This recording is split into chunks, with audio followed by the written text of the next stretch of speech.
자, 지난 시간까지 우리가 홀로 있게 되게 한 원인, 홀로 있게 된 원인 6가지를 얘기했습니다. 그리고 오늘은 이제 7가지, 마지막 7가지를 하고 얘기를 나누겠습니다. 다음 말씀으로. 자, 7번째가 이제 중요한 겁니다. 7번째는 분명한 하나님의 뜻과 계획에 의해서 홀로 되는 경우가 있다라는 겁니다.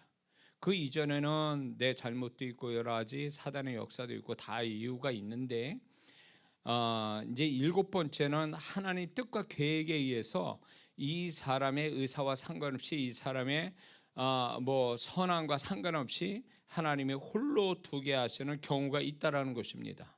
이럴 때 우리가 왜 이런 일이 벌어질까 아무리 생각해도 답이 나오지 않는 그런 경우도 허다하게 많습니다. 그리고 실제로 제 경험으로 볼 때도 답을 안 주세요. 아무런 얘기가 없어요. 말씀이 없으시니까 굉장히 그 부분에 대해서 제가 많은 절망도 하고 그것 때문에 내 나름대로 생각하고 주님의 뜻은 뭐냐고 자꾸 묻기도 하고, 그게 이제 하루 이틀도 아니고 한두 달도 아니고 1, 2년도 아니고 그게 10년 넘게 넘어가게 되면 이거는 굉장히 심각하면서 이제 하나님 그런 상황이 오면 하나님은 과연 내가 혼자 있는 거로 인한 외로움과 힘듦과 슬픔, 이거보다 더 나를 괴롭혔던 것이, 지난날 저를 괴롭혔던 게 뭐냐면 왜 분명하게 말씀을 안 주시느냐는 거예요. 이 부분에 대해서. 그런데 놀라운 거는 그 답은 그때 당시 홀로 하나님 뜻과 계획에서 홀로 저를 두었을 때의 해답을 가르쳐 준 게 아니라 그것을 벗어난 다음에 하나님이 왜 그게 그 시간이 필요한지를 그 뒤에서 얘기하시더라고요. 그래서 우리가 하나님의 뜻에 의해서 이제 이 부분에 대해서는 제가 자세히 말씀을 드리겠습니다. 그 부분에 대해서 제 임상적인 것도 있고 하나님의 말씀 속에도 있고 이런 거를 한두 개가 아니라 몇십 개가 될 겁니다. 그 부분을 우리가 좀 분별하고 알고 있어야 될 필요가 있다라는 거죠. 그래서 홀로 있는 것이, 우리 인식에는 한국 사람은 혼자 있는 걸 두려워합니다. 그래서 어떻게든지 함께 있으려고 애를 쓰는데 홀로 있는 게 안 좋은 거다라고 생각하는 게 보편적으로 정적인 사람들이 가지고 있는 고정관념이거든요. 근데 이게 하나님 앞에서 이거는 잘못된 생각이라는 거죠. 이런 고정관념은 홀로 있는 건 부정적인 거다, 손해로 보는 거다, 이거는 괴로운 거다라고 그렇게 치우치게 된다면 하나님이 홀로 두게 하신 그것이 굉장히 나는 내가 형벌을 받는 것 같고 하나님께 버림당하는 것 같고, 그게 하나님 앞에 내가 상당히 잘못했기 때문에 나는 홀로 있는 거다라는 그런 식으로 흘러가게 되거든요. 그러게 되기 때문에 많은 사람들이 하나님 뜻에 의해서, 하나님의 계획과 뜻에 의해서 혼자 있을 때에 그 혼자 있는 그거에 대한 상황적인 고통과 힘든 것보다 혼자 있는 거에 대한 고정관념 때문에 더 힘들어한다는 거죠. 그것 때문에 너무 힘들어한다는 거죠.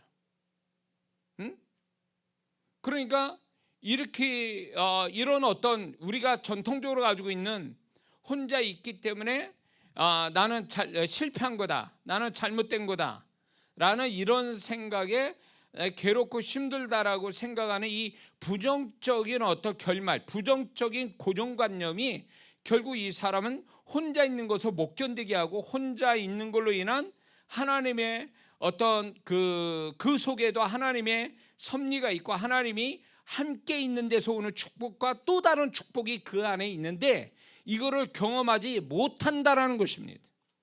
만약에 우리가 한국식으로 지금 정말 진짜 혼자 있는 게 이거는 실패한 거고 잘못된 거고 이건 괴로운 거고 고통받는 거다라고 생각을 했다면 성경 속의 모세는 왕의 위치로 올라갈 사람이 졸지에 살인자가 돼가지고 도망가가지고 졸지에 처가살이하는 양치기 생활을 40년간 했잖아요.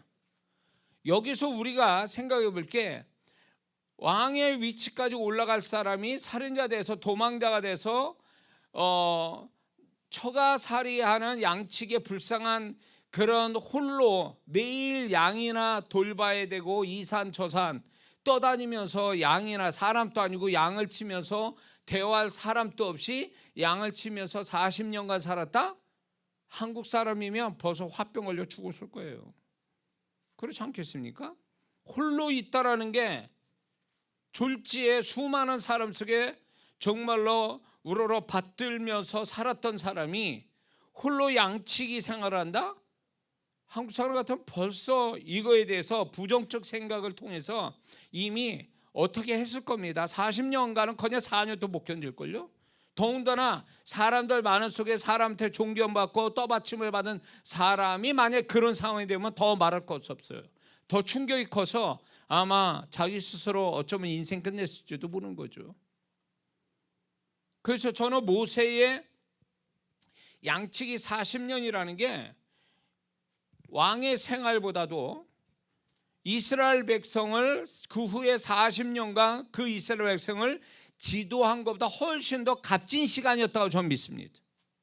왜냐하면 그 40년을 통해서 하나님이 호렙산에서 가시떨기나무에서 그를 불렀을 때에 그 한마디가 모세의 40년 생활을 이렇게 그거를 표현하는 게 뭐냐면, 나는 아무것도 아닙니다.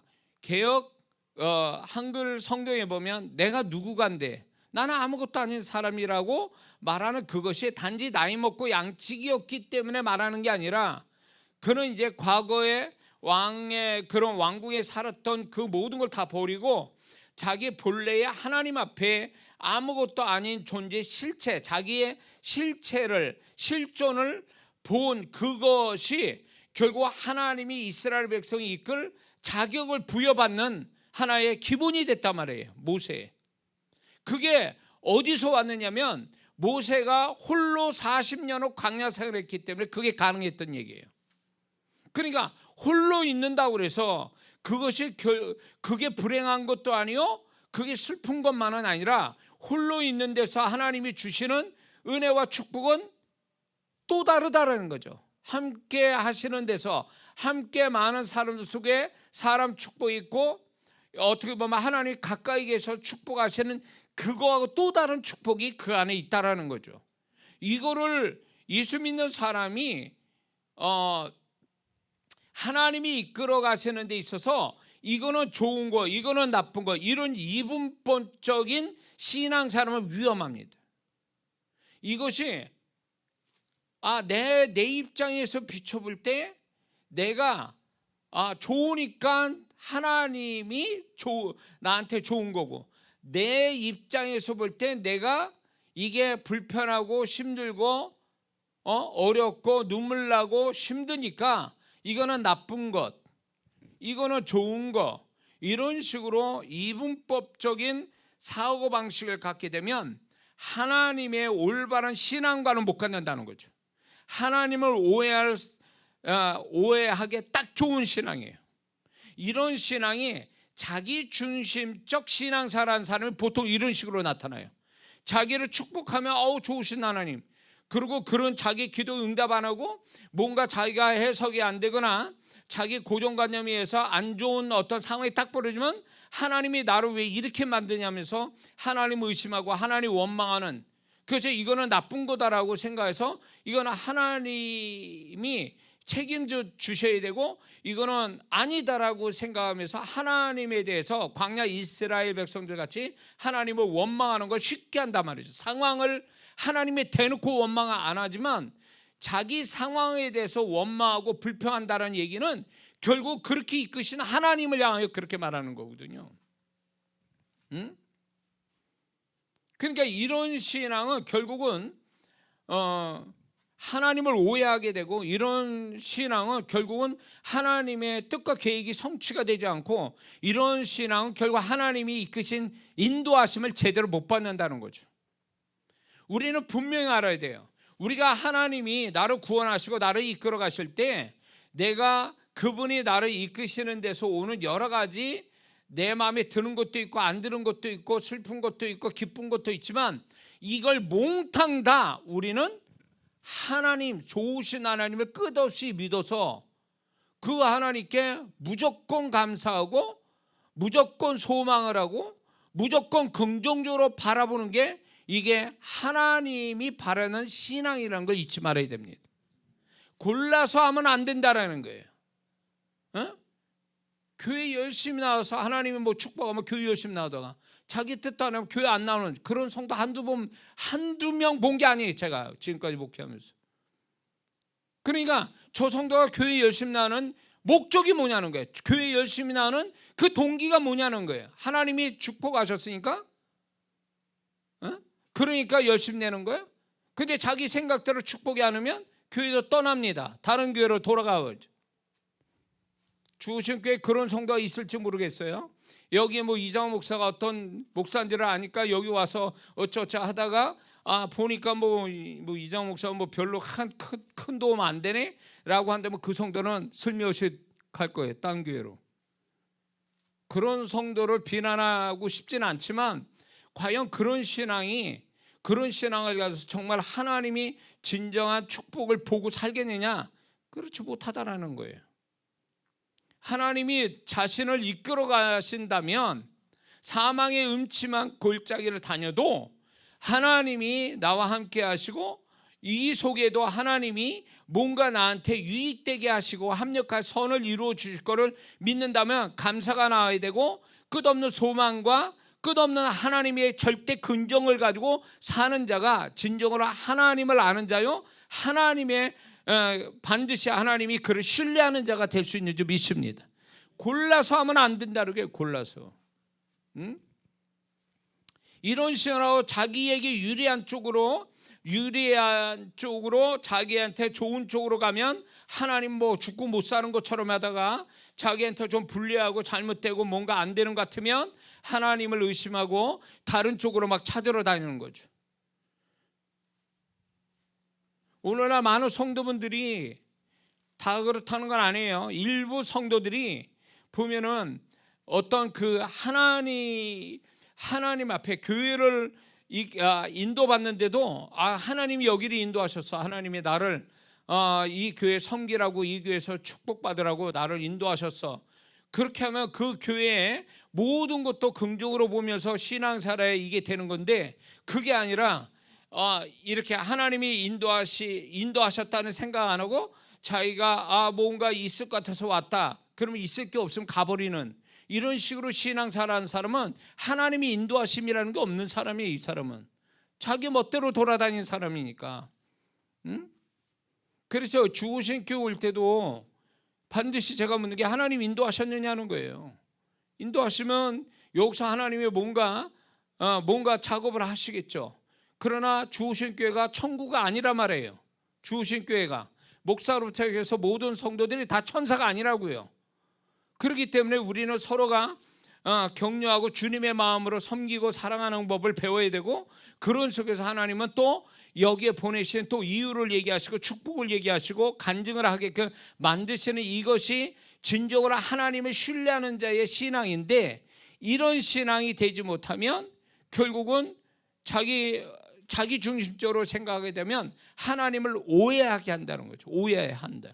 그래서 신앙생활에 왜 교회 생활 잘하는데 저 사람은 왜 저렇게 되는 게 잘 안 되고 왜 문제가 많을까라고 할 때에, 분명히 이 사람은 뭐 노골적으로 주의 짓고 사는 것도 아닌데, 세상처럼 사는 것도 아닌데 왜 저 사람은 저렇게 잘 안 되고 뭔가 하나님의 흔적이 없을까라고 할 때, 그 정답 중에 하나가 뭔지 아세요? 그 사람은 버려져야 할 고정관념이 너무 많은 거예요. 하나님이 원하지 않는 고정관념으로, 그 고정관념이 성경 말씀이 된 거예요. 말씀이 그 사람의 사고방식의 기준이 된 게 아니라 자기 고정관념이 기준이 되어버린 거예요.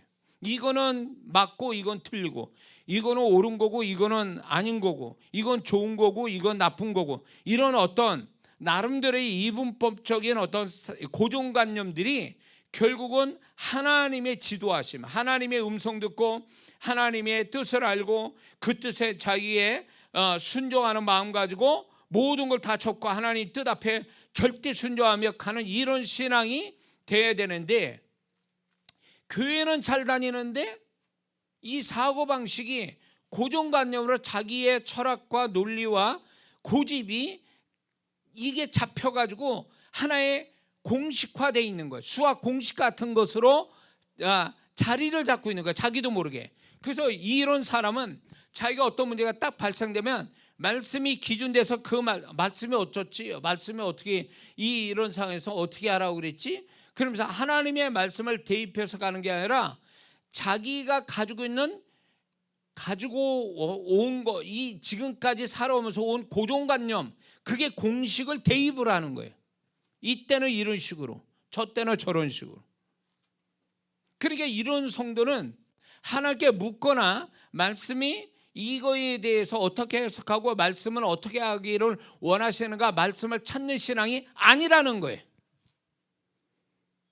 그러니까 하나님의 말씀과 하나님의 음성을 듣고 하나님이 뜻대로 움직여야 하나님이 보증해 주고 책임져 주시고, 그분이 또 여호와 합력한 선을 이루시고 그런 가운데 여호와 이레도 만나게 해 주시는데, 이런 게 하나도 안 보이는 거예요, 이런 성도는요.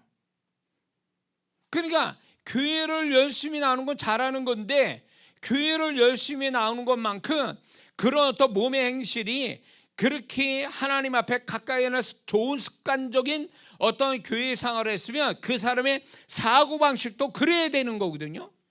생각이 하나님 말씀에 벗어나거나 잘못된 것만 다 깨트려서 하나님이 원하는 사고방식을 장착시켜서 그 행위나 생각이 동일해져야 되는데, 행위는 하나님께 가까이 가는데 사고방식은 하나님 말씀과 멀어요. 하나님 뜻과 멀어요. 그러니까 이런 사람은 하나님이 지도 인도하심 없이 그냥 자기 생각대로 가는 거예요. 선하면 다 하나님이 도우신다? 그런 성경 구절 어디 있어요? 내가 선하게 생각하면 다 하나님이 도우신다는 성경 구절 어디 있냐고. 응? 근데 이제 자기 생각에 이게 선하니까 해고, 선하니까 그렇게 하면 하나님이 축복하신다. 그런 식으로 이제 그런 식으로 논리로 가다 보니까 하나님은 선하다고 그 사람을 다 지지하시는 게 아니거든요. 하나님의 선하신 뜻을 알고 그 뜻에 순종해야 하나님이 보증하시는 건데, 선하다고 하나님이 그거 책임져 주시는 게 아니거든요. 그렇기 때문에 우리는 아무리 선한 동기를 가졌어도 하나님 이게 맞습니까? 이런 게 죄된 건 아니지만 하나님이 이게 정말 맞는 겁니까? 라고 하나님께 묻고 그 증거를 구하면서 정말로 나아가야 되는데, 이런 식이 아니면 이 성도는 위험하다는 거죠. 그렇게 되면 하나님이 보증하시지 않으니까 이 사람은 정말로 진짜 위험한 상황으로 가도 하나님이 책임지지 않으니까 당할 일을 당할 수밖에 없는 거예요. 이렇게 되면 안 되는 거거든요. 그러니까 왜 지금 이 얘기를 쭉 하게 된 처음 얘기가 뭐냐면, 홀로 있는 거에 대해서 우리가 함부로 이건 좋은 거다 나쁜 거다, 하나님은 홀로 두게 하신 거를 내 나름대로 좋다 나쁘다 평가하면 안 된다라는 거예요. 하나님이 이끄심은 좋다 나쁘다 평가할 대상이 아닌 거예요. 하나님이 이끄심에는 내가 그 뜻에 순종할 거냐 말 거냐의 결정적인 거지, 이게 선하냐 악하냐의 문제가 아니에요.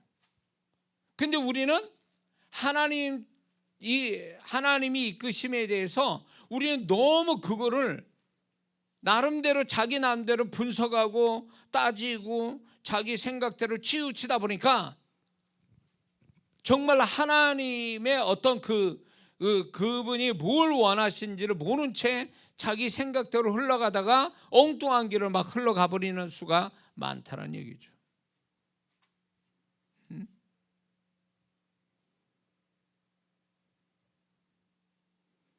하나님께서 저도 신앙생활 꽤 오래 했지만 얼마나 내가 하나님 앞에 흠이 많고 이게 겉은 이렇게 목사로서 타이틀이 이렇게 딱 목사 타이틀에 맞게 나름대로 이렇게 딱 이렇게 틀이 잡혔다 할지라도 이게 안 돼 가지고 상당히 많은 세월을 고생했단 말이죠. 가만히 보니까 하나님과 다른 생각을 하고 있고 하나님과 다른 뜻을 가지고 있고 하나님과 다른 방향으로 자꾸 쳐다보고 있고 이렇게 되니까 목사가 그게 죄된 것도 아닌데도 불구하고 이게 얼마나 하나님과 함께 사는데 나의 어떤 가지고 있는 생각, 몸은 교회에 살고 몸은 교회에 익숙한 체질을 가졌음에도 불구하고 이 생각 자체가 하나님과 동일하게 가는 아주 체질화되지를 못해서 생각 자체가 체질화되지 못해서 나도 모르게 내가 지금까지 살아온 어떤 그 수학 공식 같은 거를 붙들고 살아가는 내 모습이 있다는 거죠. 그리고 뒤늦게 하는 거예요. 일 다 터지고 나서 문제가 생기고 나서 그거를 바둑에 복기라는 단어 있죠. 내가 그 수를 뒤돌아서 내가 어느 수에 잘 듣고 어느 수에 잘못 듣는가를 복기한다 그러죠. 다시 다 생각해서 다시 도부는. 그러니까 우리가 어떤 일을 만났을 때 뒤돌아서 어떤 잘못될 때에 왜 이런 일을 벌어질까를 복기를 해보면 제가 발견한 건 뭐냐면 내 생각에 내가 너무 잡혀 있었구나. 내 생각이 죄된 거 아니어도 이게 하나님의 뜻이 아닌 생각을 내가 붙들고 살았기 때문에 내 고생 내가 지금 만들고 있구나 이런 걸 결론 짓게 되는 거죠. 응? 근데 그래서 하나님이 그래도 제가 목사로서 중요한 거는 목사의 어떤 몸의 행실, 이 체질적인 어떤 체질이 된 목사로서의 체질된 이것이 중요한 게 아니라 내가 그분의 수준 높은 그분과 함께 사는 이 동화돼서 살아갈 만한 그런 어떤 그분의 생각으로 이걸 체질화시켰느냐에 대한 이거를 늘 주님이 그걸 훈련시켜 온 거예요. 지금까지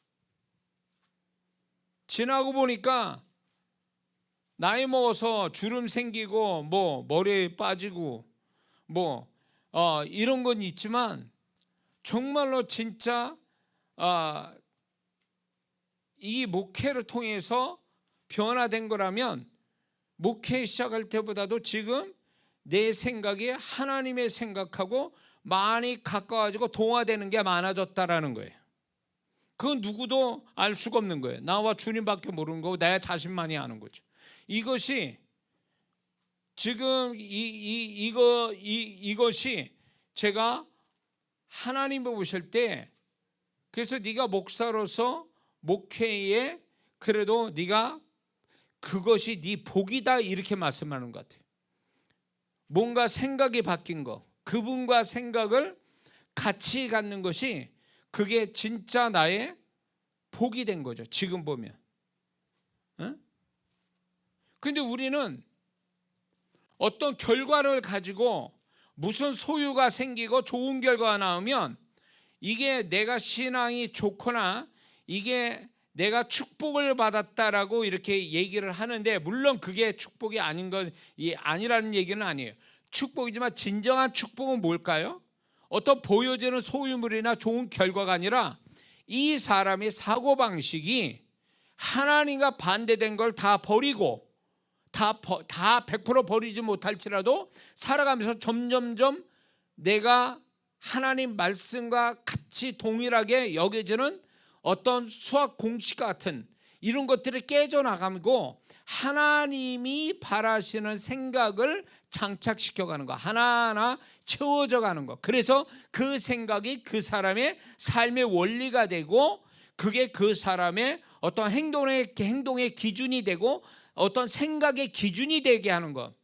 이 사람이 진정으로 하나님 앞에 존재값이 높은 사람이 되는 거고, 이것이 결국 하나님 앞에 지지받고 인정받는 사람이 되는 비결이 된다는 걸 우리는 알아야 될 줄 믿습니다.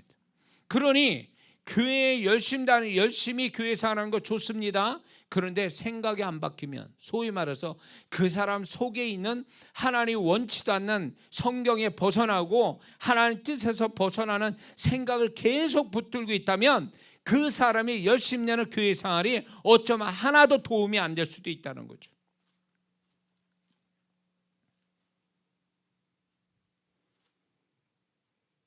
저는 이런 생각도 해봐요. 주님이 오셔도 주님하고 말대꾸할 사람들이 분명히 있을 거라고 봐요. 이런 생각 드는 거예요. 얼마나 주님까지 이겨먹는 사람, 자기가 변명되고 핑계대고 자기 논리를 필 성도들이 오늘날 굉장히 많다고 봐요. 그 얘기는 뭘까요? 이게 말씀에 자기가 지배당해서 자기가 패배당하는, 자기 부인이 되는, 이게 진짜 신앙이고 존재값을 높이고 그것을 위해서 정말로 성령이 역사하고 있는데, 이것이 목적이 아닌 자기 생각은 그대로 놔두고 몸뚱이만 가지고 교회 생활하는 그 사람은 반드시 후회한다는 거죠. 나중에 이런 사람은 주님도 이겨먹을 사람이에요.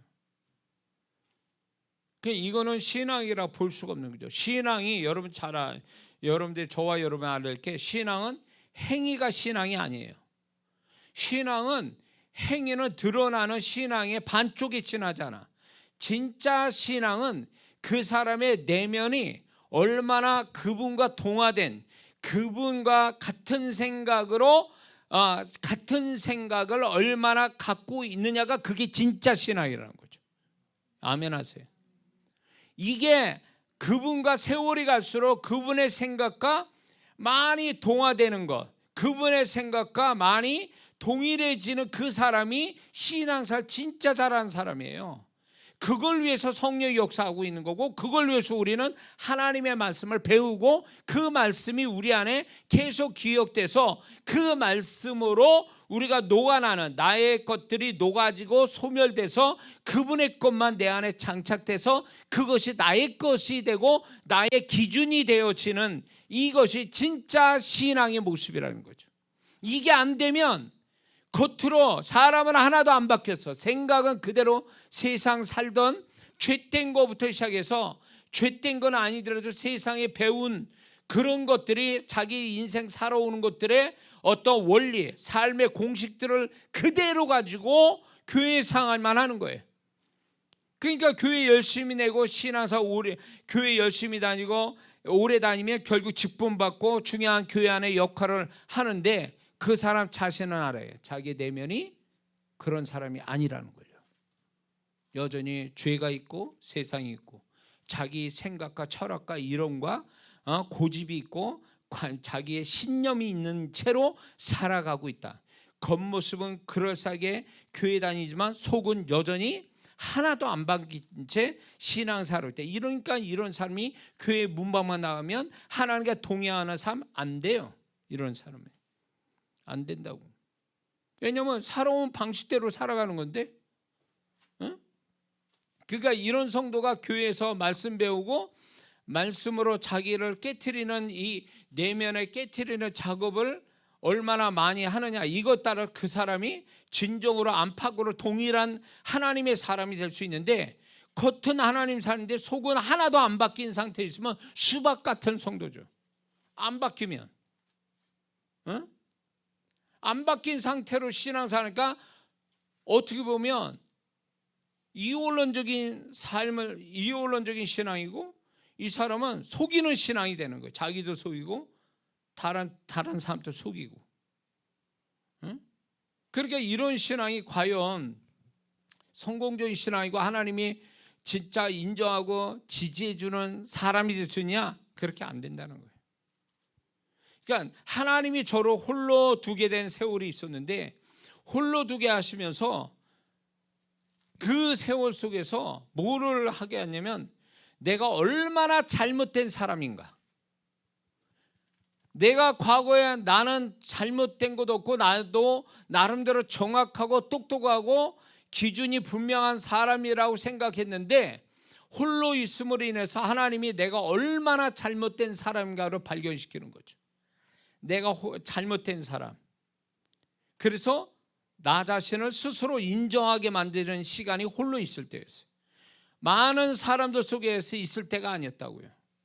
홀로 있으면서 자기를 들여다보게 되니까 그 속에서 하나님이 나를 들여다볼 마음을 가지니까 나를 정말로 볼 수 있는 눈을 열어주시는데, 그걸 눈을 열어 보게 하실 때 내가 얼마나 엉망이고 내가 얼마나 엉터리고 내가 얼마나 잘못된 사람인가를 발견시켜 주시는 거죠. 그러면서 그거에 대해서 나중에 어떻게 되냐면 내가 나를 못 믿는 단계까지 가는 거예요.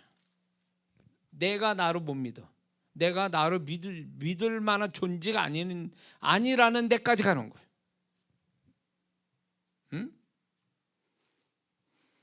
그렇게 해서 나라는 것을 완전히 다 부셔가지고 이렇게 다 가루로 만든 다음에 하나님이 다시 세우시는 것 같았어요. 저를 지금까지 있는 거 가지고 너는 그게 악하다 하지 않다 할지라도 너는 너 그런 생각이 너를 불행하게 만든다는 거예요. 그리고 더 불행한 거는 내가 너를 지지할 수 없다라는 거예요. 이게 비극이죠. 응? 그래서 모세가 40년 동안 사람과 대화하지 않고 양들하고 양을 치면서 적막하게 40년을 이산저산 떠다니면서 양을 치는 그 세월들이 침묵하면서 뭘 생각했을까요? 그는 결론이 결국 하나님 호렙산 앞에서 나는 아무것도 아닙니다라고 말하는, 여기서 모세가 40년을 어떻게 살아왔는가를 얘기해 주는 거예요. 어떻게 살아왔는지.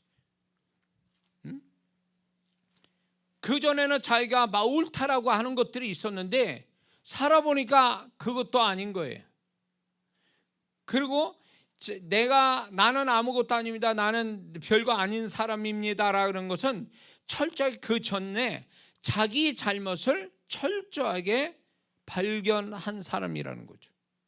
만약에 자기가 자기 잘못을 보지 못하고 인정하지 않았다면 적어도 자기에 대한 기대, 자기에 대한 소망, 자기 자신에 대한 믿음을 여전히 가졌을 거라 봐요. 40년 지났어도. 내가 누군데, 과거에 어떤 사람이었는데, 내가 얼마나, 그 모세는 성경에 그가 학문에 능한 자라고 그랬어요. 왕궁에 있으면서 공부를 얼마나 고급진 학문을 배웠겠냐 말이에요. 그럼에도 불구하고 그게 그 세월이 40년 지났다고 그래서 그 사람이 정말로 나는 아무것도 아닌데 이렇게 말할 것 같아요? 나이 먹고 홀로 있으니까 40년 지나니까 나는 아무것도 아닙니다 이렇게 말할 것 같냐고. 지금 또 이런 사람이 있어요. 과거에 내가 뭐 했는데 이러면서 세월이 오래 갔는데도 몇십 년이 지났는데도 내가 어떤 사람인데 과거에 어떤 사람 뭘 했는데 이러면서 얘기하는 사람은 얼마나 주변에 많습니까? 그건 뭐예요? 자기가 아무것도 아니라고 말하는 순간에 자기의 스스로가 자기를 부인하고 자기 스스로가 무시를 하는 게 되니까 이게 슬픈 거예요. 이게 두려운 거예요. 이게 기분 나쁘니까 그런 식으로 얘기하거든요. 근데 이래가지고는 이 사람이 과거에 자기를 자꾸 들춰내서 자기가 뭔가 자기가 자신이 있다, 나에 대해서 나는 아직도 기대할 게 있고 소망이 있다라고 생각하는 그 자체가 이미 하나님 편에 아직도 홀로 더 있어야 될 사람들이라는 거죠. 하나님은 이렇게 뭔가 하나님의 기대치에 딱 맞추기 전까지는 하나님은 절대로 그 사람을 놔주지 않으시거든요.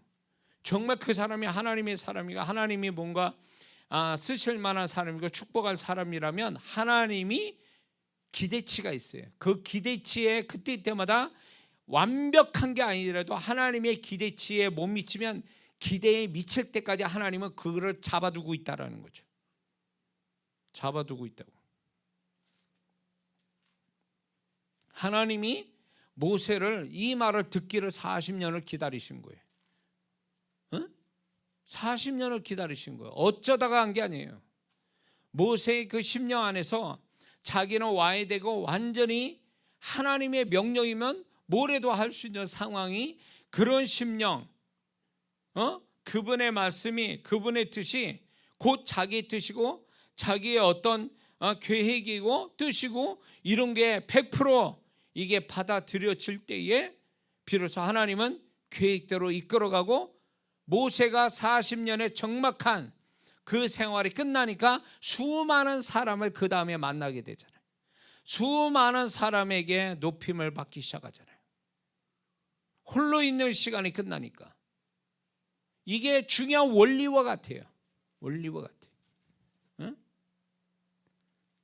그래서 예수 믿는 사람의 인생은 여기 뭐가 더 철저하게 이거를 우리는 생각하고 믿어야 되냐면, 하나님은 나를 구원받은 다음에 이끄실 때에 한 채의 오차도 없고 실수도 없이 나를 이끌어 가신다라는 이 믿음이 철저하게 밑바닥에 깔려 있어야 돼요. 믿습니까? 하나님이 나를 머리턱까지 다 세셨다라는 것은 얼마나 나를 세밀하게 나를 관찰하시고 세밀하게 얼마나 잘 알고 계시는가를 설명해 주는 거거든요. 그런 하나님이 내가 마음대로 했다고 뭐 하나님이 그걸 몰라서 그냥 막을 힘이 없어 그냥 놔두신 것 같습니까? 아니요. 그 말은 뭔가 하나님이 허락할 때는 하나님의 생각이 다 있으셔서 그러는 거예요. 그러니까 하나님이 우리를 홀로 두실 때 그냥 발버둥치면서 혼자 있고 싶지 않아가지고 난리를 치면 이 사람은 하나님의 계획과 뜻에서 벗어나는 사람 돼요. 그러면 문제가 뭐가 되냐?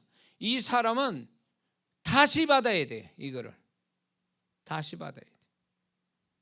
응? 하나님은 예를 들어서 이 장소에서 하나님은 5년 동안 뭔가 훈련시키려고 5년을 묶어뒀는데 이 사람이 괴롭다고 2년 만에 튀어나왔어요. 그럼 3년 남았잖아요.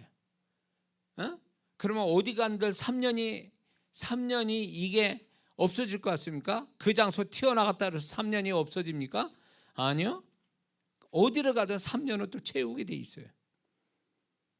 그러면 뭐가 문제냐? 한 자리에서 하나님이 5년을 내야 여기서 하나님이 뭔가 끝을 내고 새로운 길을 열어가시는데 여기 못 견뎌 튀어나가잖아요. 그러면 거기서부터 다시 시작해야 돼. 그리고 거기에서 하나님이 예비하신 거를 취할 때까지는 그거를 한 자리에서 있는 거 있어야 되는데 안 있고 튀어나가면 어쩌면 그 사람 더 길어질 거예요. 더 길어진다고. 이거는 하나님이 내 인생을 이끌어 가실 때에 그분이 아무 생각 없이 이끄시는 게 아니라 나를 철저히 아시고 나를 철저하게 그분의 어떤 뜻에 의해서 나를 이끄실 때 그분의 어떤 이끄심에 대한 목적을 가지고 이끌어 가신다는 거예요. 어떤 상황이든 어떤 사건이든 어떤 사람이든 어떤 장소든 어떤 시간대든 간에 그 모든 것을 하나님이 우리를 이끌 때는 그분의 목적이 있어요. 길거나 짧은 목적이 다 있다고요. 우리는 그분의 목적을 두 가지로 알려주시면서 있게 하시든가 알려주시지 않은 채로 이끌어 가시는 게 있어요.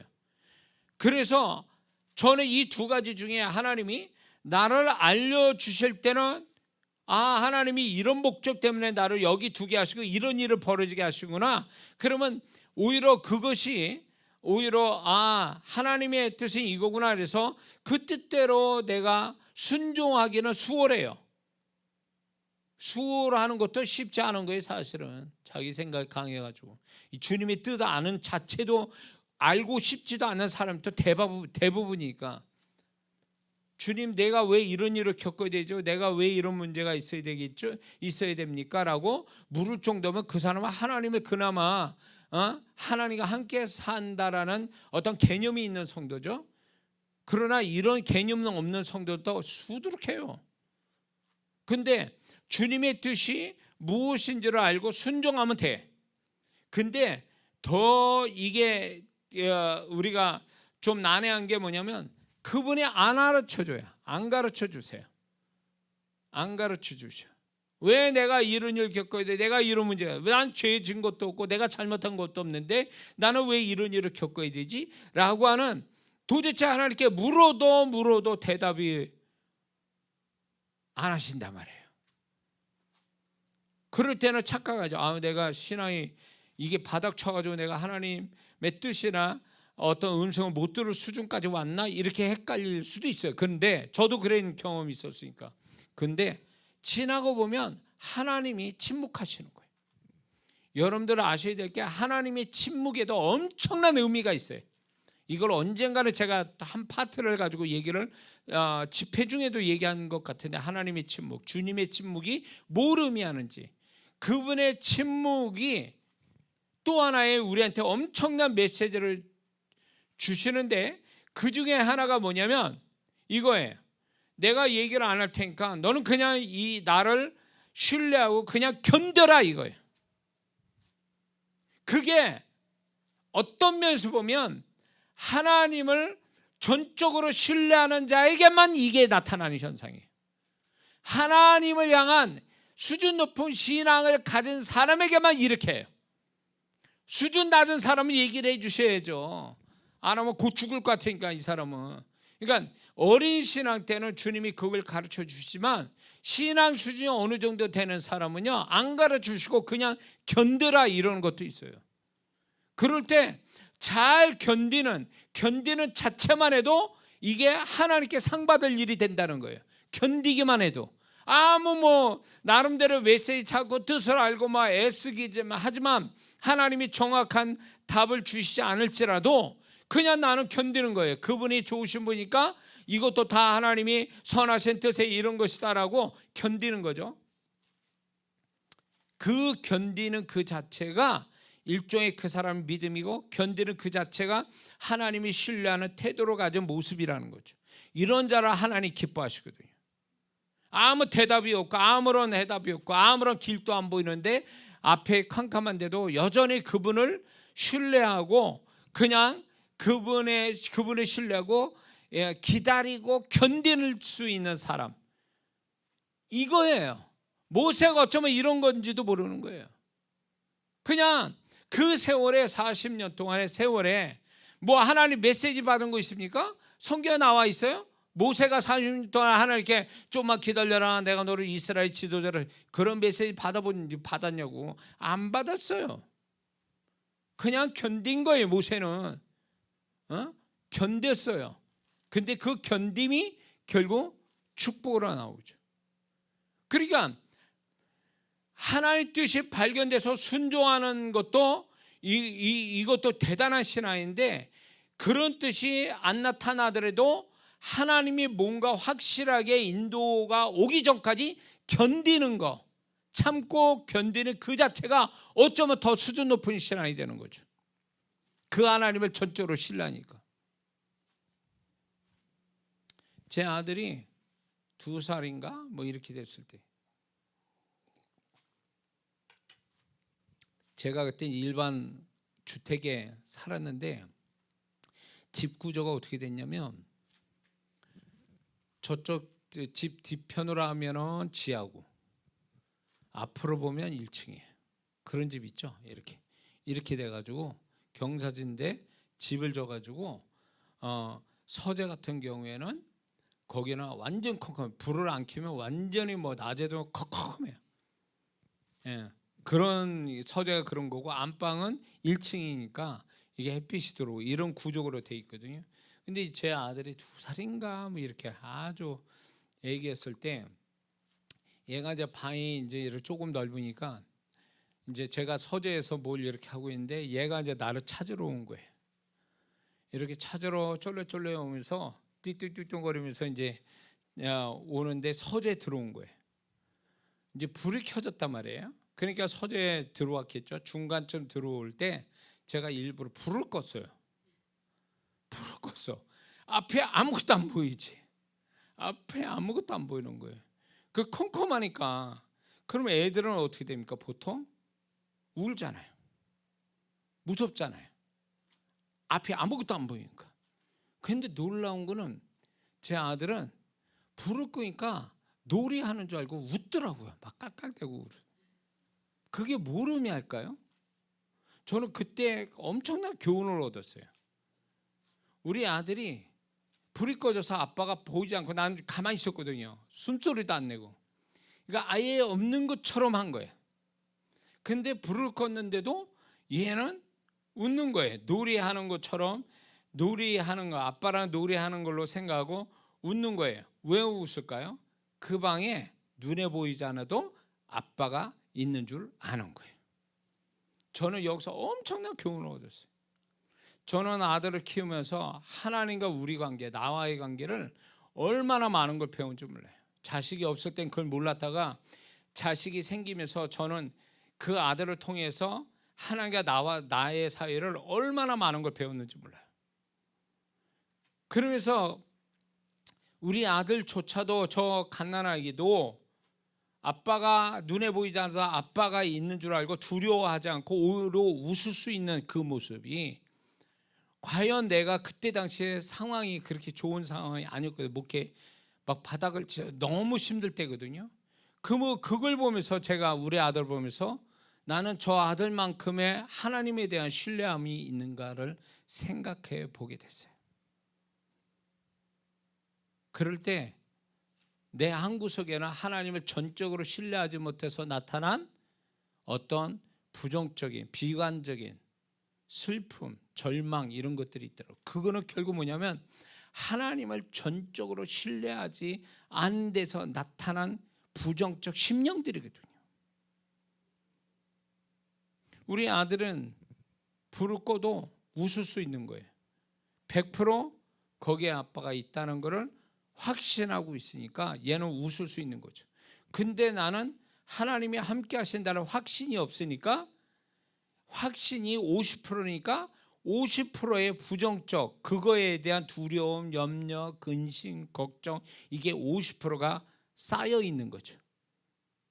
그러니까 50% 믿습니다 해놓고 50%는 또 슬퍼하고 울고 짜고 그러는 거죠.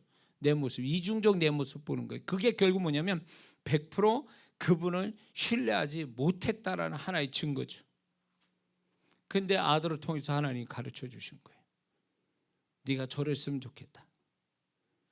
응?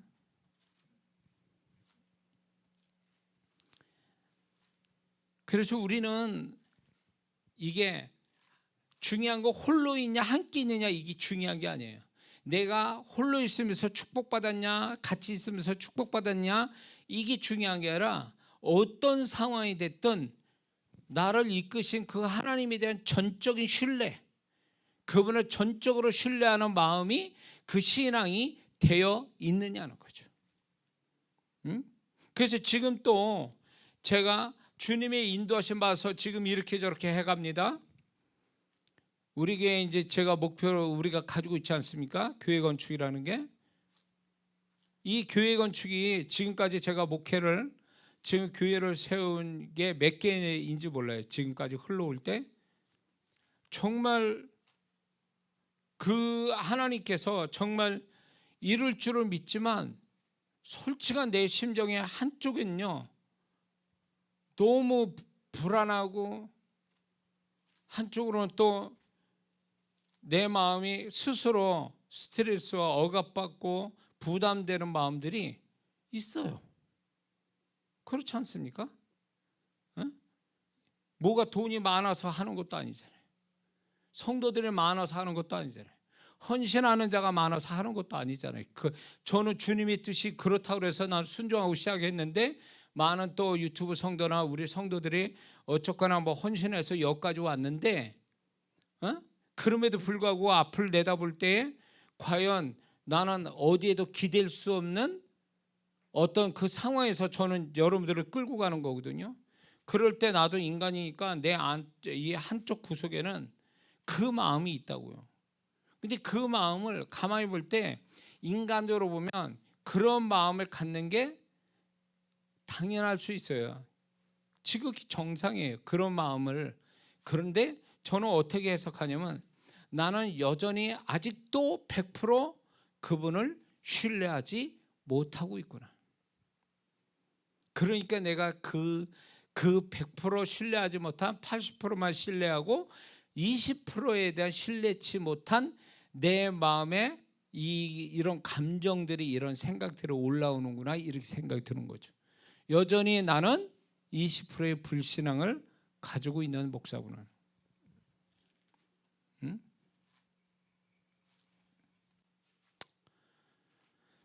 그래서 그게 중요하다는 거죠. 내가 잘 되고 못 되고가 아니라 과연 나는 하나님을 전적으로 신뢰하는 상황, 신뢰하는 상태에서 살고 있느냐. 이거를 위해서 하나님이 홀로 두게도 하시고 함께 하게도 하시고 고난도 허락하시고 축복도 허락하시고 이런 거거든요. 결국 이게 목적이 아니에요. 고난과 축복이 목적이 아니에요. 하나님은 그걸 목적으로 두는 게 아니에요. 잘 됐냐 못 됐냐 이게 하나님의 목적이 아니에요. 그거는 수단에 지나잖아요. 그분의 목적이 결국 뭐냐면 내가 어느 상황이든 그분을 전적으로 신뢰하고 그분의 뜻 앞에 100% 순종하고 사느냐 이 문제지. 그거를 가르치고 싶은 거. 그분이 그걸 목적 삼아 나의 이런 거를 목적 삼아 나의 삶을 지금 끌고 가시는 거예요. 그런데 우리는 그분의 목적하고 다르게 그분의 목적은 나의 어떤 내면에 축복된 내면을 갖는 걸 목적으로 삼아 삶의 수단이 됐는데 우리는 결국은 삶의 수단이 아니라 목적이 되어버린 거야. 하나님이 수단이 되고. 그러다 보니까 홀로 있는 게 두렵고 싫고 안 되는 게 굉장히 이거는 안 되는 걸 원치도 않고 뭐든지 잘 돼야 되고 뭐든지 축복이 돼야 되고 이런 식으로 이게 신앙이고 이게 나는 이걸 위해서 신앙생활 하는 거다라고 하니까 하나님하고 빗나가는 거죠. 이런 사람은 결국 변질되게 돼 있어요. 반드시 변질된다고. 그분은 나라는 존재로 목적 삼으신 거예요.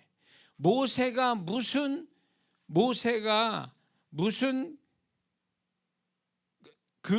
모세가 뭘 의지할 때가 어디 있었어요?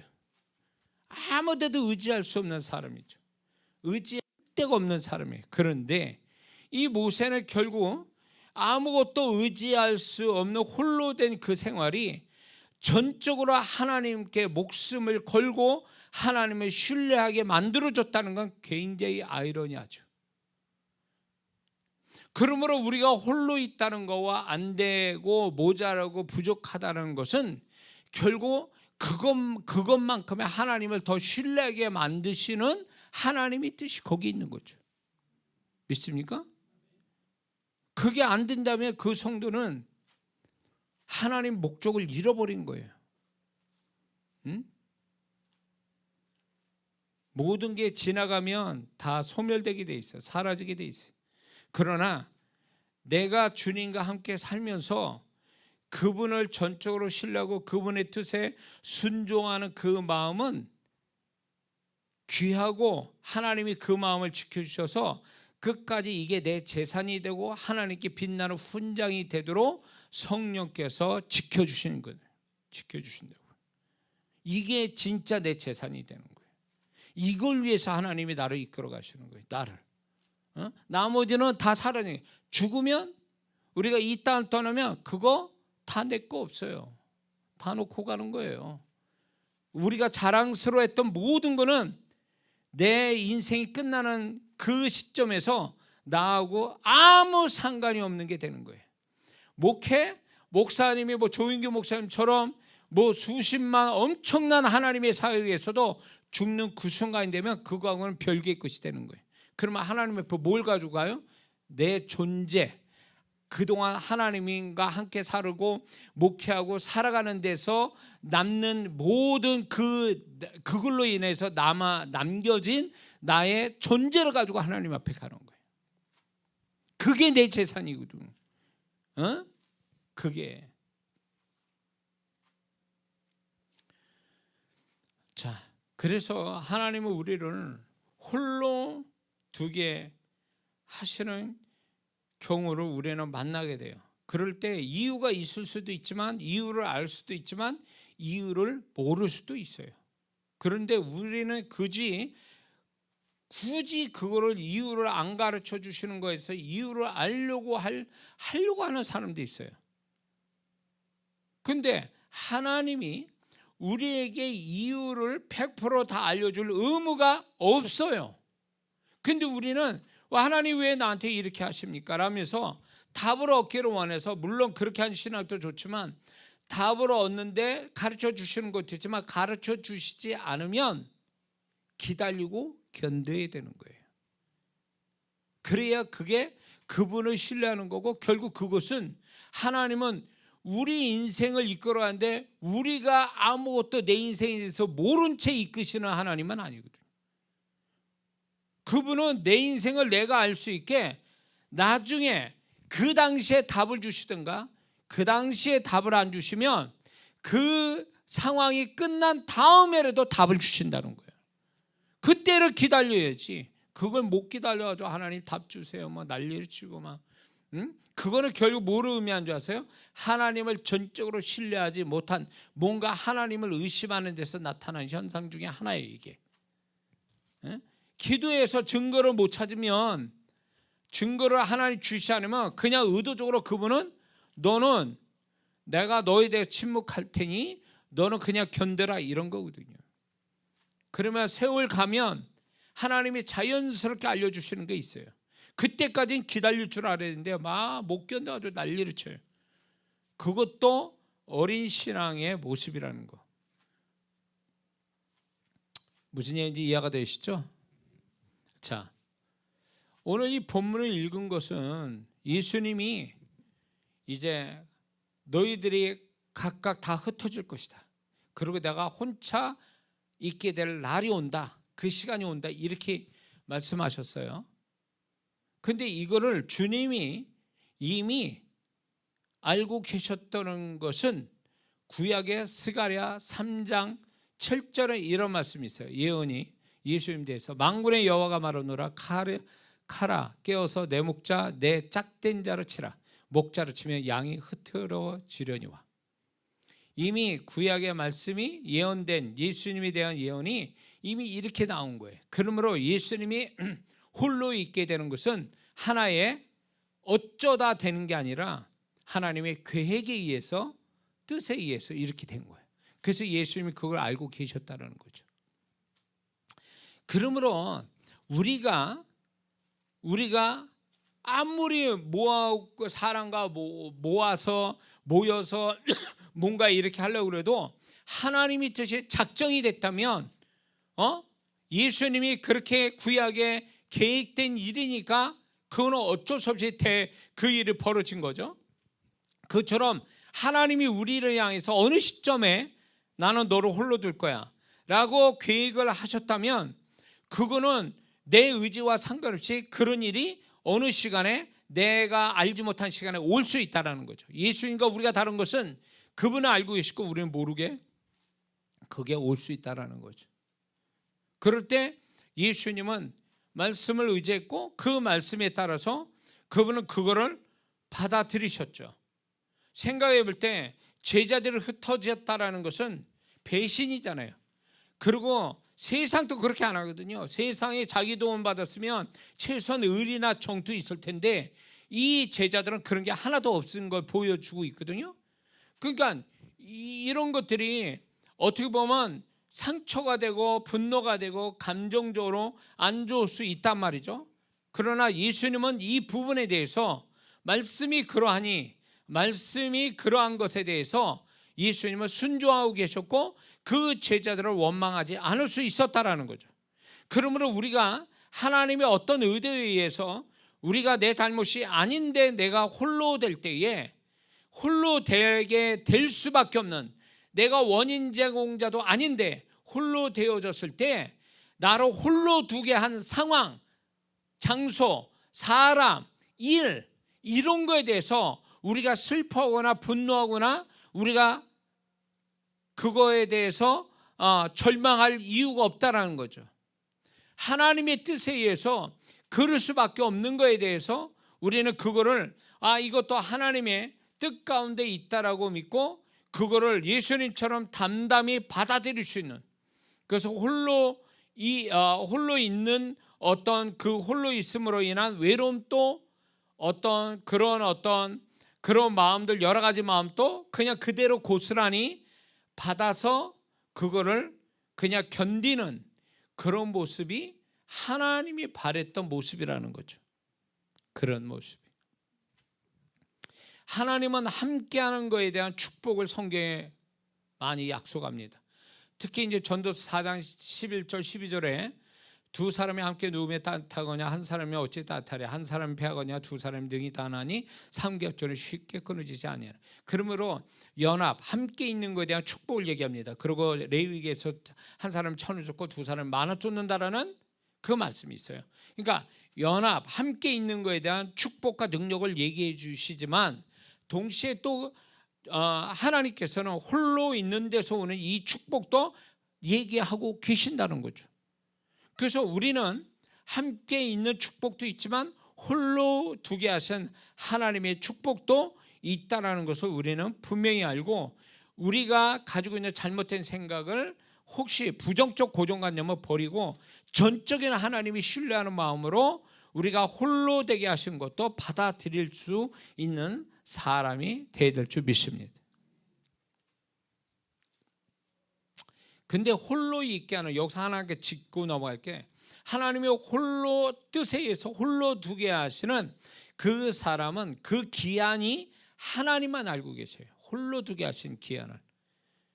그래서 짧게 기한을 두시든가 길게 두시든가, 또 하나의 방법은 이거예요. 하나님이, 제가 겪어보고 다른 사람 볼 때에 이런 게 있어요. 홀로 뒀다가 또 함께 있다가, 홀로 뒀다가 함께 있게 하든가, 이렇게 반복돼서 이렇게 하시는 경우도 있어요. 길게 홀로 있게 하시는가, 모세처럼, 아니면 짧게 홀로 두게 하든가, 하나님의 주권에 의해서 그 기한, 홀로 두게 하시는 기한은 그분의 주권이라는 거죠. 그러니까 하나님이 홀로 둘 때는, 그럴 때는 그 외로움조차도 그 마음 홀로 둘 때에 좀 더 그분 앞에 집중하는 마음을 가지면서 그 자체를 거부하는 게 아니라 그 자체를 긍정적으로 수용하는 태도가 대단히 중요하다는 거죠. 이게 온유예요. 온유의 뜻이 뭔지 아세요? 모든 걸 긍정으로 수용한다는 뜻이에요. 그렇기 때문에 우리는 이런 게 있어요. 마음에서 거부를 일으키는, 하나님은 분명히 이거를 넌 집어삼켜서 이걸 견뎌야 되고 넌 이거를 당연하게 받아들여야 된다라고 하나님이 얘기하셨는데, 어떤 사람은 자기의 어떤 성격이나 자기 생각이나 감정이나 이런 거에 의해서 수용을 못해요. 수용을 못해가지고 이걸 긍정적으로 수용해야 그 속에서 뭔가 하나님이 작업이 이루어지는데 수용을 못합니다. 마음속으로 수용을 못하는 현상이 뭔지 아세요? 원망하고 불평하고 그리고 이건 적극적인 부정적 수용을 못하는 태도예요. 이스라엘 백성, 광야 이스라엘 백성이 광야에서 원망했다. 이것도 결국은 자기의 현실을 수용하지 못한 하나의 모습인 거거든요. 그래서 예수 믿는 사람이 자기 하나님이 이끄시는 데서 오는 자기의 어떤 불쾌하거나 어렵거나 힘든 그 상황을 수용하지 못한 채 거부하는 어떤 형태로 나타나게 되면 이거는 그 속에서 죄를 짓게 되는 거고, 수용하지 못하고 거부하는 상태가 되면 수용할 때까지 그 상황은 계속 이어지게 되어 있습니다. 왜냐? 하나님의 계획은 수용이 되는 데서 시작이 되는 거죠. 하나님의 계획은. 광야 2세대가 가나안 땅 들어가잖아요. 그 광야 2세대가, 자녀 세대가 가나안 땅으로 들어갔다라는 것은 뭘 얘기하냐면 그 광야 2세대는 부모 세대, 광야 1세대가 처한 어떤 그들의 태도, 자기 현실을 수용하지 못해서 원망으로 일관됐던 그런 게 아니라 2세대는 요단강을 건너가고 여리고성을 무너뜨리는 걸 보면 이 광야 2세대는 자기의 처해진 현실을 긍정으로 수용하는 모습을 가졌다라는 거예요. 그러니까 가나안 땅을 차지하게 된 거예요. 응? 그런데 많은 성도분들이 골라서 수용하거든요. 근데 하나님은 골라서 수용하는 것을 그거를 원치 않는다는 거예요. 자기가 좋으면 수용하고 자기의 마음에 안 들거나 기분 나쁘면 수용 안 해서 거부 반응을 일으키고, 이거는 하나님 뜻이 아니라는 거예요. 다시 얘기해서 하나님을 전적으로 신뢰하는 사람이라면 그 하나님의 어떤 식으로 이끌어도 우리는 전적으로 긍정적으로 수용할 어떤 그런 것만 우리가 할 수 있는 거예요. 그것만이 우리가 그런 권한만 있는 거예요. 거부할 권한은 없어요. 하나님을 신뢰한 자는 자기의 삶 속에 하나님이 주신 것을 거부할 권한이 없는 사람이에요. 하나님이 주신 것들은 긍정으로 수용할 수 있는 사람, 그 사람이 하나님의 계획이 빨리 진행이 됩니다. 근데 거부를 일으키잖아요. 그러니까 광야 1세대가 가나안 땅을 2년 좀 지나서 가나안 땅 들어갈 수 있는 찬스를 얻어도 그들은 거부했잖아요. 응? 거부하니까 어떻게 됐어요? 38년을 다시 뺑뺑이 돌았잖아요. 자기의 처해진 현실을 자기 입맛대로 그렇게 하는 사람은 결국은 뺑뺑이 돈다는 거예요. 뺑뺑이. 2년 2개월 20일 만에 가나안 땅 왔는데 그들이 거부를 하는 바람에 38년 지금까지 해온 것의 몇 배요 도대체? 그들이 다시금 뺑뺑이 돌게 되죠. 그게 우리가 살아가는 데 있어서 하나님이 허락된 상황에 대해서 수용을 못한 상태에서 자꾸 거부 반응을 일으키면 그 사람은 어쩌면 쓸데없는 일을 반복하는 상황으로 갈지 몰라요. 언제까지? 수용할 때까지. 긍정적으로 수용할 때까지 그를 뺑뺑이 돌릴 수도 있다는 거죠. 응? 그러니까 여기서 우리 한 가지 짚고 나올 게, 부정적 성향을 가진 사람은 평생 고생하는 거예요. 예수 믿는데. 예수 믿는 사람이 부정적 성향을 가졌다? 이거는 스스로 매를 불러들이는 사람이에요. 왜? 성경을 보세요. 부정적 사람이 축복받는 거 봤냐고. 그 조윤규 목사님이 그런 절대 믿음, 절대 순종. 저는 그 말을 저도 아주 굉장히 좋아하는데 왜 그렇습니까? 하나님은 그런 자를 기뻐하시고 그런 자에게 속히 나타나시고 역사하시거든요. 그렇기 때문에 우리는 골라서 이렇게 수용하고 내가 원치 않는 걸 거부하고, 이 반쪽의 신앙 50%만 받고 50%는 거부하고, 이런 삶이기 때문에 전적인 하나님의 어떤 손길, 하나님의 역사를 못 보는 이유가 여기 있어요. 그래서 하나님은 세월이 가면서 이 사람 마음을 넓히고 신앙을 넓히고 생각을 바꾸어서 하나님이 이끄시는 것에 100% 긍정적으로 수용하는 데까지 이르기를 원하시는 거예요. 그래야 그 다음에 일을 진행하거든. 그러니까 광야 2세대가 요단강을 건너고 여리고를 무너뜨리는 그 모습 보면 100% 그들은 모든 상황을 수용하는 삶을 광야에서 이미 배운 사람들이에요. 그러니까 가나안 땅을, 요단강 여리고성을 무너뜨린 이 사건을 통해서 그들의 자기 현실을 액면 그대로 받아들였다는, 긍정으로. 이게 우리에게 너무 필요한 거예요. 요단강을 어떻게 건너갑니까? 여리고성을 어떻게 무너뜨려요? 상식이 안 되는 거잖아요. 근데 하나님은 그렇게 하라고 그러잖아요. 그럴 때 이들은 군소리 안 하고 그렇게 그 현실을 액면 그대로 긍정으로 받아들이고 시행할 때 하나님 역사가 시작됐잖아요. 이게 우리에게 굉장히 필요하다는 거예요. 오히려 우리가 불리하고 안 됐고 안 좋은 상황을 긍정적으로 받아들이는 순간에 이제 하나님의 역사는 그때부터 시작이 되는 거예요. 안 받아들이고 자꾸 거부하고 불평하고 원망하니까 그 현실이 자기를 더 괴롭힐 뿐이지 하나님의 손길은 안 나타나고 있다, 그 얘기예요. 불평하고 원망하니까 뭔 말인지 알겠어요?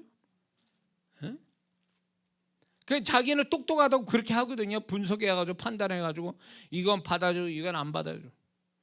이거는 근본적으로 하나님이 인도하심에 대한 불신이고 하나님을 전적으로 신뢰하는 것에 신앙이 문제가 있는 거고, 그리고 전적으로 수용하는 데서 오는 하나님의 손길을 안 믿는 거예요. 하나님의 그 다음에 역사를 한다는 걸 안 믿는 거예요. 수용을 못하니까 역사도 안 하시는 거지. 하나님 역사를 할 수 없어요. 이 사람이 수용이 돼야 그 다음부터 하나님이 기쁘게 뭔가 일을 하실 텐데 수용을 안 하고 안 받아들이고 거부를 자꾸 일으키니까 하나님의 역사가 안 일어나는 거예요. 이 핑계 저 핑계 불평과 원망과 잔뜩 하면서 안 받아들이려고 작정하고 막 마음에서 입에서 막 나오는데 무슨 하나님이 거기서 무슨 역사를 해요. 오늘 이 메시지가 답을 얻는 성도가 있을 거예요. 이 메시지를 통해서 자신이 뭐가 문제인지를 발견한 사람이 있을 거예요. 지금 제가 4줄인가 5줄밖에 못했어요. 제가 이렇게 만든 설교 원문에서는요. 왜 이런 얘기가 나올까요? 결국 자신이 뭐가 문제인지를 모른 채 가는 사람은 결국 하나님도 모르는 거고 하나님이 주시는 축복도 경험하지 못하고 살아갈 수밖에 없어요. 이거는 하나님 뜻도 아닌데 그렇게 가는 거예요. 그러니까 하나님은 자꾸 우리 자신들을 들여다보며 내가 뭐가 문제인지를 스스로 발견해서 고치고, 그리고 하나님을 전적으로 신뢰하고 하나님을 전적으로 순종하는 태도만 가지면 그게 어리석은 것 같아도 그게 지혜로운 거고, 결국 그것이 하나님의 어떤 손길을 풍성하게 보는, 하나님의 기적을 보는 이런 과정이거든요. 이것이 하나님의 전적인 100% 그분이 하실 일이 아니라 그분이 일하시게 만들기 위해서 내가 그렇게 만들어 드려야 되는 거예요. 먼저 믿습니까? 내가 먼저 그분에게 만들어 드려야 그분이 그 다음에 일을 하시지. 내가 그렇게 만들어 드리지 않는 데서 무슨 그분이 역사를 하시냐 말이에요. 그러니까 이런 성도 있어요. 하나님 어떻게 해 보실래요? 그때 가서 제가 어떻게 해볼게요. 이런 신앙이면 뭘 하냐 말이에요. 하나님 그렇게 하신 분이 아니에요. 구약을 봐요. 구약의 율법에 하나님께서 신명기에 보면 네가 순종하면 순종의 축복을 내가 줄 것이고 불순종하면 내가 저주를 내린다. 네가 어떻게 하냐에 따라서 내가 어떻게 하겠다라는 게 율법의 구조거든요. 그렇기 때문에 하나님은요, 네가 먼저 하라는 거예요. 그러면 내가 그것 따라 하겠다는 거예요. 심은 대로 거둔다. 이 갈라디아서 말씀의 6장에 심은 대로 거둔다는 이 말씀도 결국은요, 심는 건 내가 하는 거고 거두는 건 그분이 하시는 거예요. 그러면 심는 걸 내가 해야 되는데 심지 않으면 거두시는 하나님이 어떻게 역사해? 못 하시는 거예요. 자기가 심지도 않는데 무슨 거둠을 얻으려고 그래? 그러니까 이런 이 상식도 안 되는 신앙을 갖는 사람들이 있다는 거죠.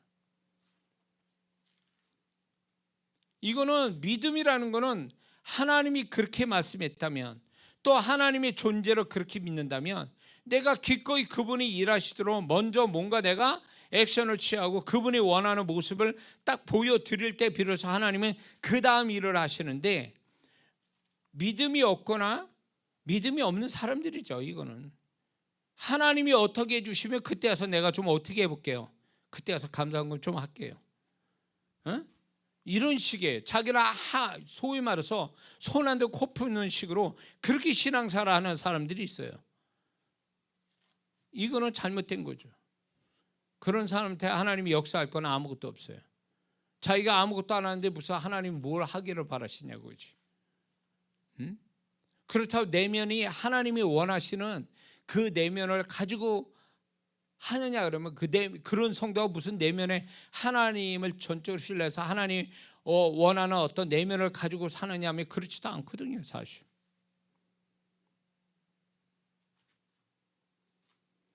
정말 여러분들이 이 메시지 통해서 자기 자신을 좀 들여다봐야 돼요.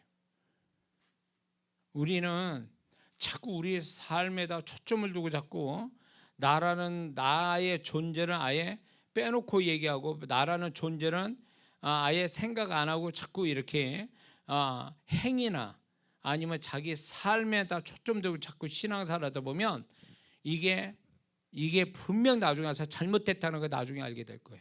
모른 척 하는 사람도 있겠지만 중요한 건 그게 중요한 게 아니에요. 행위나 삶이 아니라 내가 어떤 사람이 되냐, 하나님 앞에 내가 어떤 마음을 가지고 사느냐, 하나님이 하시는데 하나님이 이끄시는데 내가 어떤 마음을 그분한테 보여드리냐, 이게 절대적으로 중요한 거예요. 이게 절대적 이게 변수 역할을 하는 건데 우리는 이거를 중요하게 여기지 않아요.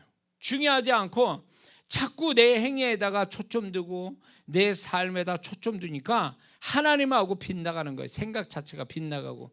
그러다 보니까 하나님은 순서가 그게 아니다, 네 존재부터가 순서다 그러면서 그걸 얘기하고 계시는데도 자기에 대해서 10년이면 1년짜리 성도보다 10년짜리 성도가 더 자기를 더 잘 알고 있어야 돼요. 하나님 앞에 내가 어떤 존재인지를 알아야 되고 하나님에 대한 신뢰도가 얼마나 내면에 1년짜리보다 10년짜리는 10배나 더 많아야 이게 정상인 거예요. 근데 이거는 1년짜리나 10년짜리나 똑같아. 그러면 10년짜리는 잘못 신앙생활한 거지. 여지껏 그냥 교회만 왔다 갔다 했다는 거예요. 그거는 내면에 하나도 변화됨이 없이 내면이 하나님이 기뻐할 10년짜리 내면을 안 가진 채 살았다는 것은 그 사람은 신앙의 목적이 뭔지도 모르고 살았다는 얘기예요. 결국 하나님이 결국 자기 행위만 봐주시고 자기의 삶만 축복을 해주시면 된다라는 이 사고방식으로 사니까 이건 하나님 뜻하고 거리가 멀거든요. 그분은 나의 존재값이 높아져서 나의 모든 게 그분의 어떤 은혜가 미치게 하는 것인데 존재감 높이기 위한 나의 내면을 다루시고 내 내면이 하나님 원하는 내면으로 만들어져가는 이거에 대해서 하나님 기뻐하시고 이거에 대해서 내가 이게 실제 이게 진짜 중요한 거다라고 해서 이걸 가져야 되는데 이거 아니라는 거예요. 이런 거에 관심이 없는 거예요. 자, 기도할 때도 여러분들이 기도할 때 개인적 기도할 때에 물론 자신의 삶에 문제가 있어요. 가정으로 해서 자기의 일부터 모든 게 어떤 그런 게 있을 수 있죠. 삶에. 그러면 50은 그걸 얘기하고 50은 나 자신을 얘기해야 돼. 나 자신을. 반은 나를 얘기해야 된다고 하나님 앞에. 반은. 근데 50대 50이 아니라 이거는 거의 뭐 90 아니 100%가 자기의 어떤 관계된 것만 얘기하고 있을 뿐이지 자기 존재에서 심도 깊게 그거를 그분 앞에 말하는 성도가 얼마나 되겠냐는 거예요.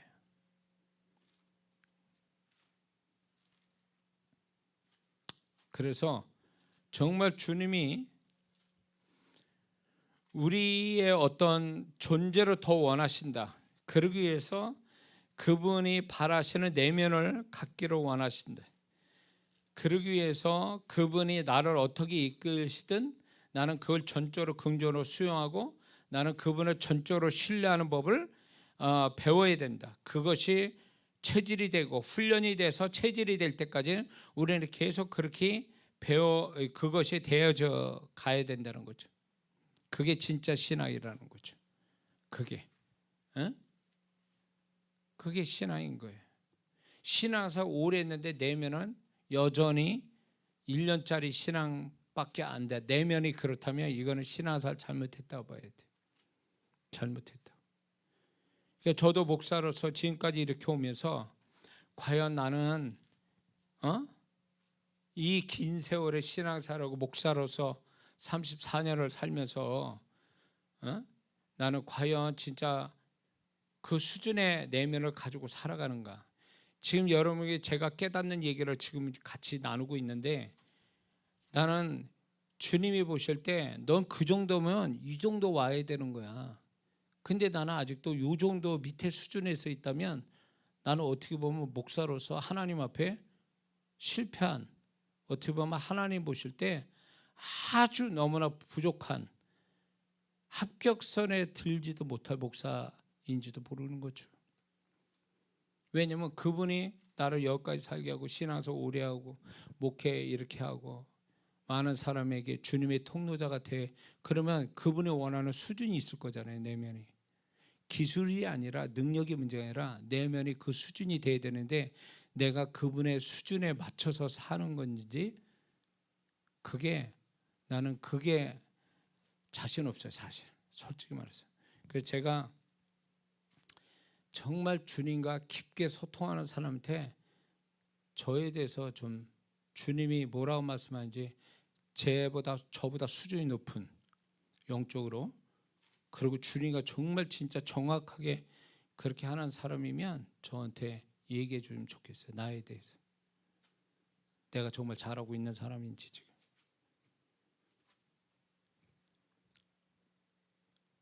자, 오늘 이 메시지가 여러분들이 들은 걸로 끝나는 게 아니라 정말 이게 주님이 저희 입을 통해서 말했다면, 저는 여러분들이 이 메시지가 여러분 심령 안에 살아 역사에서 다시금 여러분의 내면이 하나님이 축복할 내면을 가지고 삶을 갖는, 신앙을 갖는 여러분이 됐으면 좋겠습니다.